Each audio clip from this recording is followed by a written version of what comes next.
English grammar difficult মনে হয়? তো চলো আজকে আমরা 1 মিনিটে 5টা ইংলিশ গ্রামার রুল শিখবো। সো ডোন্ট স্ক্রল ইট। আসসালামু আলাইকুম সবাইকে, এনিটাইম স্কুল এন্ড কলেজের পক্ষ থেকে আমি ফাতেমা জিনাত মাইশা তোমাদের জন্য নিয়ে এসেছি আজকে 1 মিনিটে আমরা 5টা ইংলিশ গ্রামার রুল শিখবো, যেগুলো আমাদের জন্য খুব খুব খুব ইম্পর্টেন্ট। প্রথম আমরা দেখিনি হি বা শি থাকলে আমাদের ভার্বে কি হবে?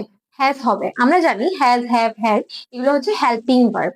তো হেল্পিং ভার্ব যখন দেখবে তুমি হি শি আছে, অর্থাৎ সাবজেক্ট যদি হি অ্যান্ড শি হয় অর্থাৎ থার্ড পার্সন হয়, তখন আমাদের হেল্পিং ভার্ব হবে হ্যাজ।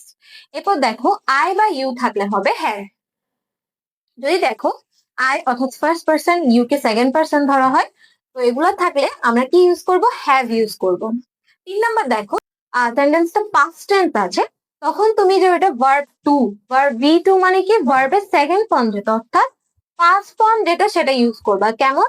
ধরো কাম, কেম, কাম।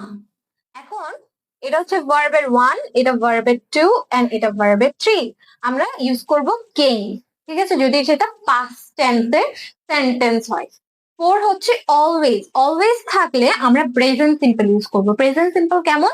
অর্থাৎ এই যে দেখতেছো কাম, এটাই হচ্ছে আমাদের প্রেজেন্ট সিম্পল, আর এটার একটা মার্কার আছে অর্থাৎ অলওয়েজ একটা মার্কার। অলওয়েজ থাকলে কি হবে? প্রেজেন্ট সিম্পল হবে। 5 নাম্বার দেখো ইয়েস্টারডে। ইয়েস্টারডে থাকলে আমাদের হবে পাস্ট, পাস্ট সিম্পল, অর্থাৎ এই যে কেম, তাহলে এটা একটা মার্কার, তাহলে ইয়েস্টারডে থাকলে কি হবে? Past simple. আশা করি তোমাদের জন্য এগুলো খুবই হেল্পফুল হবে। এই ভিডিওটা সেভ করে রাখো, এক্সামে লাগবে। দেখা হচ্ছে অনেক ভিডিওতে। আসসালামু আলাইকুম সবাইকে।